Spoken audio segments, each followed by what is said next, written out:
প্রধানমন্ত্রী, আপনি কি শুনতে পাচ্ছেন?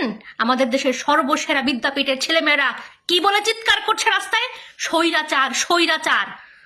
আপনাকে স্বৈরাচার উপাধি দেওয়া হচ্ছে। আসসালামু আলাইকুম। গতকালকে আমরা সরকারের রম্যরচনা সবাই দেখেছি এবং রম্যরচনা দেখার পরে আমাদের ছাত্র সমাজ আপনাদের যা যা করেছেন, যা যা বলেছেন, আমরা সব কিছু প্রত্যাখ্যান করেছি। আমরা কোনো কিছুই মানছি না। তো আজকে ছাত্ররা সুশৃঙ্খলভাবে, অহিংসকভাবে তারা মাঠে নেমেছে এবং আমরা দেখেছি আজকেও পুলিশ নির্বিচারে, নির্মমভাবে বাচ্চা বাচ্চা ছেলেদেরকে উঠায় নিয়ে যাচ্ছে। তো আমার প্রশ্ন হলো, কেন উঠায় নিয়ে যাচ্ছেন আপনি ওদেরকে? ওরা কি করেছে? ওদের অপরাধ কি? ওরা আমাদের দেশের সর্বোচ্চ বিদ্যাপীঠ থেকে আসছে। ঢাকা বিশ্ববিদ্যালয়ের ছাত্রছাত্রী, কুমিল্লা বিশ্ববিদ্যালয়ের ছাত্রছাত্রী, রাজশাহী বিশ্ববিদ্যালয়ের ছাত্রছাত্রী, বিভিন্ন বড় বড় কলেজের ছাত্রছাত্রী। ওদের অপরাধ কি? ওরা তো চোর ডাকাত না। ওদেরকে কেন আপনি ধরবেন? কেন আপনি জেলখানায় নিয়ে যাবেন? আপনার পুলিশের এত বড় আস্পর্ধা কে দিয়েছে? এত বড় আস্পর্ধা কে দিয়েছে যে নিরপরাধ ছেলে মেয়েদেরকে উঠায় উঠায় আপনারা নিয়ে যাবেন কোনো কারণ ছাড়া? ওরা কি চোর? ওরা কি বাটপার? চোর বাটপার নিয়ে আপনি বসে আছেন। তাদেরকে জেলে ঢোকান, যাদের জন্য আজকে আমাদের দেশ সাফার করতেছে। তাদেরকে জেলে ঢোকান। নিরপরাধ নিরস্ত্র মানুষকে জেলে ঢোকান কিসের জন্য? পুলিশের পোশাক খুলে রাস্তায় আসেন, দেখেন আপনি একটা হাড্ডি নিয়ে বাসায় যেতে পারেন কিনা। অস্ত্র নিয়ে খুব দেখাচ্ছেন, ক্ষমতা দেখাচ্ছেন।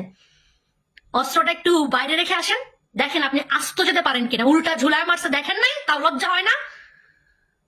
কয়দিন আটকায় রাখবেন আমাদেরকে? কয়দিন মুখ বন্ধ করে রাখবেন? নেট বন্ধ করে রাখছেন কয়দিন? আর কয়জনকে মারবেন? কতজনকে মারবেন? কতজনের গলা টিপে টিপে ধরে মারবেন? একটু জানতে চাই আমি। আজকে আমি প্রবাসী বলছি, এখান থেকে বলছি, যতদিন পর্যন্ত আপনি নিরপরাধ প্রত্যেকটা ছাত্র, প্রত্যেকটা জনগণকে আপনি যদি মুক্তি না দেন, আমরা এখান থেকে আমাদের রেমিটেন্স দিব না। কি পরিমাণ নির্মম অত্যাচার করতে পারেন আমরা তার নিজ চোখে দেখেছি। আপনি অন্ধ, আপনার চোখ নাই, নির্লজ্জ। আমাদের চোখ আছে, মন আছে, বিবেক আছে, আমরা দেখছি। আপনি দেশে আমার পরিবারের নিরাপত্তা দিতে পারতেছেন না। রাতের বেলা এসে ঘর থেকে খোঁজে খোঁজে আমাদের ছেলে মেয়েদেরকে, বাচ্চা ছেলে মেয়েদেরকে উঠাই নিয়ে যাচ্ছেন। তারপর আপনি কোন সাহসে আমাদের কাছ থেকে রেমিটেন্স চান? আপনি আমাদের বাচ্চাদেরকে গুলি করে করে মেরে ফেলছেন। ছোট বাচ্চা জানলার পাশে বসে আছে, আপনি গুলি করে তাদেরকে হত্যা করছেন। কোন সাহসে আপনি প্রবাসীদের কাছ থেকে রেমিটেন্স চান? এই ছেলে মেয়েদের মধ্যে কি প্রবাসীদের ছেলে মেয়ে ছিল না? ছিল কিনা বলেন? আমি জবাব চাই। আমি একজন নাগরিক হিসেবে আমি আপনাদের কাছে জবাব চাই। কোন সাহসে আপনি আমাদের কাছে রেমিটেন্স চান? হাত জোর করে কোন সাহসে আপনি রেমিটেন্স চান?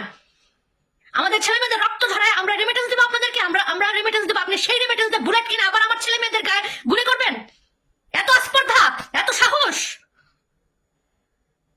না, এত সাহস দেয়া যাবে না। আমরা কথা বলতে শিখে গেছি, আমাদের আর কোনো ভয় নাই। মেরে ফেলার ভয়, মরে যাওয়ার ভয় নেই। মরবো তো, আজকে হোক কালকে হোক মরবো, যেমনি মরচা মারেন, মেরে ফেলেন,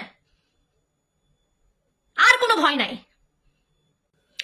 আমার গায়ে যদি বিন্দু পরিমাণ বাঙালির রক্ত থাকে, যদি বিন্দু পরিমাণ বাঙালির রক্ত থাকে, আমার যদি বিবেক থাকে, আমি যা দেখেছি এসব দেখে আমি আমার রেমিটেন্স হোল্ড করে রাখবো। আমি দিব না, এটাই আমার প্রতিবাদের ভাষা। আমি তো আর রাস্তায় নামতে পারতেছি না, আমি কিভাবে রাস্তায় নামবো? আমার কণ্ঠ আছে, আমার যতটুকু আমার সামর্থ্য আছে আমি তা দিয়ে প্রতিরোধ করব। আর কত সহ্য করব? আর মাননীয় প্রধানমন্ত্রী, আপনি কি শুনতে পাচ্ছেন? আমাদের দেশের সর্বসেরা বিদ্যাপীঠের ছেলেমেয়েরা কি বলে চিৎকার করছে রাস্তায়? স্বৈরাচার, স্বৈরাচার। আপনাকে স্বৈরাচার উপাধি দেওয়া হচ্ছে। আপনি আপনার আশেপাশের চোর বাটপারদেরকে আপনি জেলে ঢুকান। এদের জন্য আজকে আপনি এই স্বৈরাচার উপাধিটা পাচ্ছেন। আপনি কি বুঝতে পারতেছেন না? আর আমি চাই, যাদের সাহস আছে, যাদের প্রবাসী হিসেবে যাদের সাহস শুধুমাত্র তারা এই ভিডিওটা শেয়ার করবে, আর কেউ না। কারণ ভীতুরা চুপ করে বসে থাকে, ভীতুদের কণ্ঠ নাই। চোখ আছে কিন্তু কণ্ঠ নাই।